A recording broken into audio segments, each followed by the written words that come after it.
Om Shri Sai Ram. Humble prostrations at the divine lotus feet of our beloved Master, Bhagavan Shri Sathya Sai Baba. Gita Vahini, Chapter 13. Faulty Vision, Delusion. 4 types of devotees and the kinds of train that they are on. The wise person experiences Vasudeva is all this. Summary. Arjuna asked, "What exactly is faulty vision?" Krishna replied, "Listen, O Arjuna, between me and this universe there moves delusion or Maya. Delusion is a name for a non-existent phenomenon. Delusion attaches itself to whoever helps it to grow. All who identify themselves with the limited, the named, the formed, the individualized are affected by it. Identification with soul and with the Tat, this entity, Tattva Bhranti, removes it. Delusion is the cause of all this objective world, but it is not the cause of God. I am the authority that wields delusion. So, whoever is attached to me and acts according to my will cannot be harmed by delusion. The hurdle of delusion can be crossed by developing either the attitude of oneness with the infinite God or the attitude of complete surrender to the Lord. The first is called the yoga of wisdom, the second, the yoga of devotion.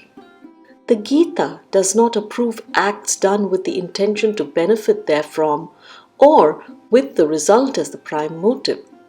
Only acts done without being concerned with the benefit that may accrue will free you from delusion. The first 3 types of devotees mentioned in the Gita. The first, the suffering, artha. The second, the seekers of material possessions, artharthi. And third, the seeker of wisdom, jigyasu. All adore the Lord in an implicit form. The spiritually wise one, jnani, the 4th type of devotee mentioned in the Gita, has one-pointed devotion, while the others have devotion to multiple objects or states. Therefore, it can be inferred that the wise one is nearest to the Lord and thus is the dearest. The spiritually wise one is free from delusion and is unaffected by the qualities of passion, dullness, or even purity. The seeker of knowledge, however, is different. He uses time for unbroken contemplation of the divine, in pious deeds and holy thoughts. Spiritual wisdom is like the through train. That is to say, the passenger need not detrain and enter another train to reach the destination. Yearn always for the vast, the immeasurable. Do not limit your desires to the little. Those who crave for little things are misers. Those who yearn for the Lord are generous, large-hearted. The wise one becomes so as a result of merit accumulated through many lives. Only a person who perceives the Lord in all beings deserves to be called a wise one. Spiritual wisdom is the possession of the knowledge that enables one to have the knowledge of all. So, it enables one to dispense with the knowledge of all else.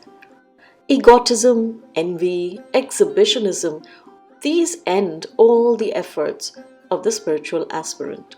They must try to grow in the contemplation of the glory of the Lord and eagerly strive to experience the real bliss of attainment. This bliss has then to be shared with the world. That will inaugurate world peace and world prosperity. Key takeaways from this chapter. First, delusion begins with the false identification of oneself as being a separate body and mind from others around it.